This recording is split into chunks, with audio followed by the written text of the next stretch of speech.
You are watching Alchemist Academy. All you need to know. So hello everyone, welcome back and you are watching Alchemist Academy and I am your educator Mayank. तो previous video में guys हमने पढ़ा था कि anaerobic respiration क्या होता है और आज हमें पढ़ना था कि एरोबिक रिस्पायरेशन क्या होता है। तो हम एक बार बहुत जल्दी से डिस्कस करेंगे कि एरोबिक रिस्पायरेशन क्या है और उसके बाद हम पढ़ेंगे एरोबिक और एनारोबिक में डिफरेंसेस क्या है। क्योंकि कभी कभी क्या होता है, मोस्टली एग्जाम में डिफरेंसेस पूछ दिए जाते हैं कि एरोबिक में क्या डिफरेंस है, एनारोबिक में क्या डिफरेंस है। और हमें क्या होता है, हमने एरोबिक और एनारोबिक पढ़ा होता है लेकिन हम डिफरेंस लिखने में थोड़ा कंफ्यूज रहते हैं कि हम कैसे डिफरेंशिएशन करें उनके बीच में कि एनारोबिक और एरोबिक रिस्पायरेशन है क्या। सो आज हम फर्दर डिस्कस करेंगे कि एनारोबिक एंड एरोबिक रिस्पायरेशन क्या है। उससे पहले हम पढ़ेंगे एरोबिक रिस्पायरेशन। सो हमने एनारोबिक रिस्पायरेशन के बारे में पढ़ा था कि ऑक्सीजन की क्या होती है, उसमें एब्सेंस होती है, और एरोबिक के बारे में हमने पढ़ा था कि उसमें क्या होती है, ऑक्सीजन इन्वॉल्व होती है। तो जो हमने एनारोबिक का डिस्कशन किया था तो उसमें हमने पढ़ा था कि क्या वो ईस्ट के अंदर हो रहा होता है, वहां पे ऑक्सीजन नहीं होती है, उसका जो इंड प्रोडक्ट क्या था, एथेनॉल था और कार्बन डाइऑक्साइड थी। लेकिन एरोबिक रिस्पायरेशन में ऐसा नहीं है। एरोबिक रिस्पायरेशन में फ्रेंड क्या होता है, 6 कार्बन शुगर। एरोबिक रिस्पायरेशन में 6 कार्बन शुगर हम कह सकते हैं ग्लूकोज। सबसे ज्यादा कॉमन यही होती है, इसीलिए हम सबसे ज्यादा कंसीडर भी इसे ही करते हैं। इसका ब्रेकडाउन होता है 3 कार्बन शुगर में। किसमें ब्रेकडाउन होता है, मैं मार्कर चेंज कर रहा हूं ताकि आपको अच्छे समझ में आ जाए। 3 कार्बन शुगर। 3 कार्बन शुगर कौन सी थी हमारी, पायरुवेट, हमने पहले भी पढ़ा था। कौन सी थी, पायरुवेट थी। 3 कार्बन शुगर।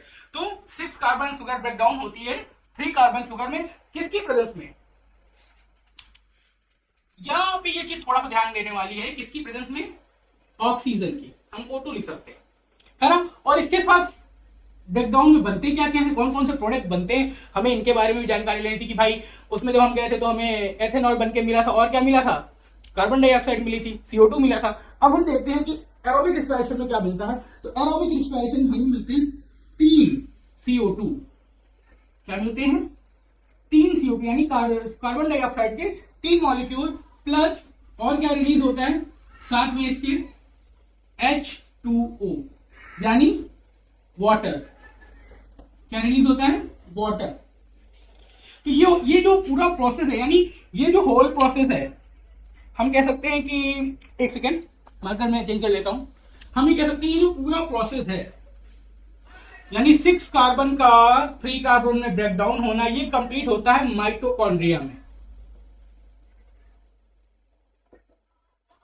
इसमें कंप्लीट होता है माइटोकॉन्ड्रिया में।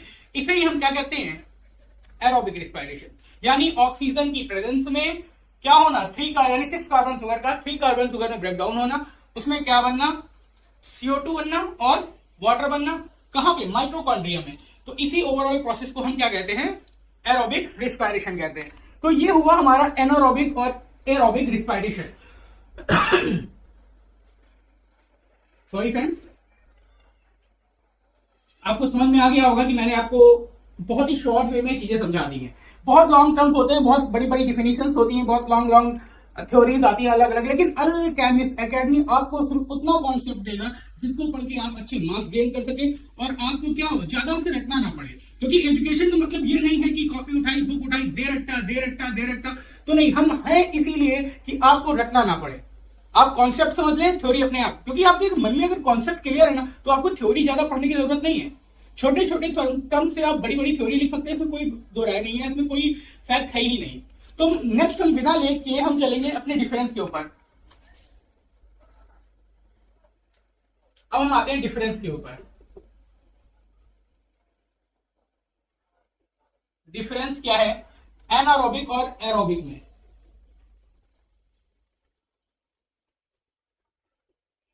Aerobic, anaerobic. तो जब डिफरेंसेस की बात आती है तो सबसे बात होती है कि एक ऑक्सीजन की प्रेजेंस में होता है और एक ऑक्सीजन की एब्सेंस में। तो अगर हम देखना चाहें तो ऑक्सीजन की प्रेजेंस में कौन होगा, एरोबिक होगा। तो क्या एक टर्म लिख सकते हैं, take place in presence of oxygen, लिख सकते हो ना। तो हम लिखते हैं take place in presence of oxygen या O2 है। अब इसको क्या लिखेंगे,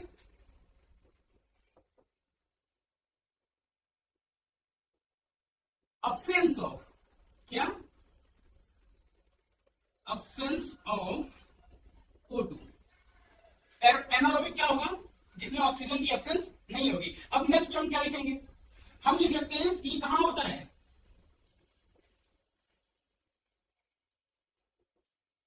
माइटोकॉन्ड्रिया में। और हमने इसके बारे में कहां पढ़ा था? एनारोबिक रिस्पिरेशन कहां हो रहा था? साइटोप्लाज्म में।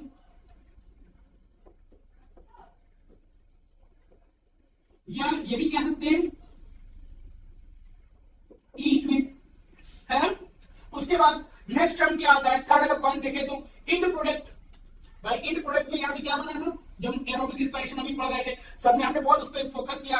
इंड प्रोडक्ट क्या बन के आया था? CO2, है ना? कार्बन डाइऑक्साइड के 3 मॉलिक्यूल बने थे उसमें, तो CO2 आया था। और दूसरा क्या आया था? एंड वाटर यानी H2। जब हम एनारोबिक रिस्पिरेशन पढ़ा यानी प्रीवियस वीडियो में थे तो हमने क्या पढ़ा था? इंड प्रोडक्ट कौन कौन से आए थे? क्या बना था? एल्कोहल बना था ना, एथेनॉल।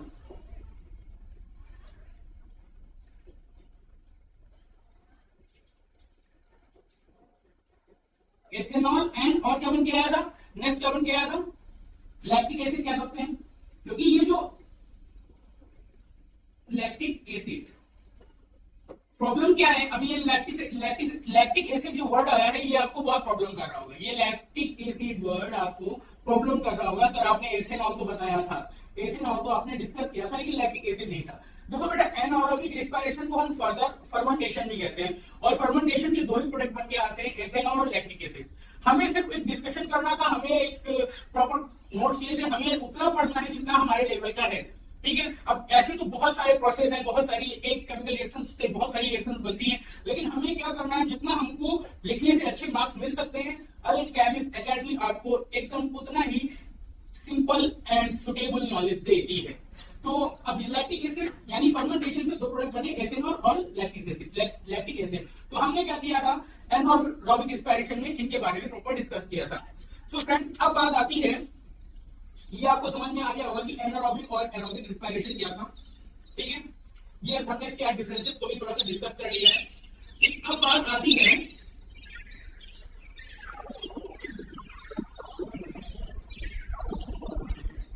respiration in human। किसमें? ह्यूमन में रिस्पिरेशन। कि ह्यूमन में रिस्पिरेशन कैसे होता है?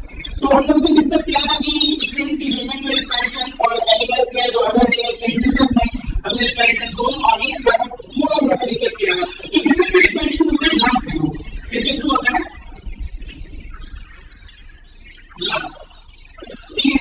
अभी हम ह्यूमन के साथ साथ लंग्स को भी डिस्कस करेंगे कि कार्बन का रिस्पिरेशन किसके थ्रू होता है, ठीक है? फिशर में एकदम ऑर्गेनिक किसको किसके थ्रू होता है, या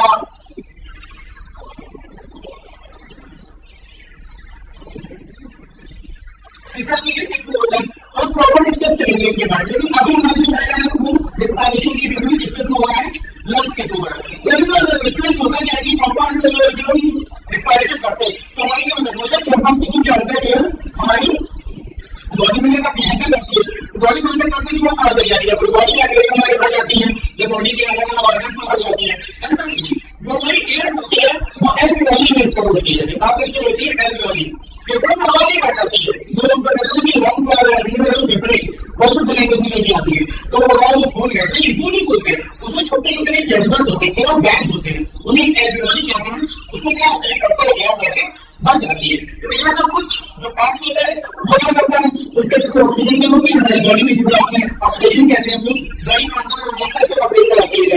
और फिर क्या होता है? हम डिस्काउंट करते हैं यानी कि कार्बन डाइऑक्साइड बाहर आती है हमारी बॉडी से, और फिर वो पैकेज क्या करता है? फॉर्म ऐसा कॉन्सेप्ट हो जाता है जिससे बाहर हवा निकल जाती है। तो अलग ही प्रोसेस में हमने पढ़ा किया एरोबिक रिस्पिरेशन क्या था, एरोबिक और एनारोबिक का डिफरेंस। नेक्स्ट वीडियो को पूरा रहने वाला वीडियो में नेक्स्ट वीडियो आएगा, उसमें हम पढ़ेंगे कि ह्यूमन में रिस्पिरेशन कैसे होता है, लंग्स में होता है, तो लंग्स का स्ट्रक्चर और प्रोसेस क्या है, कौन सी केमिकल रिएक्शंस होती है, कौन सा प्रोसेस होता है, इन प्रोसेस को भी फर्दर डिस्कस करेंगे।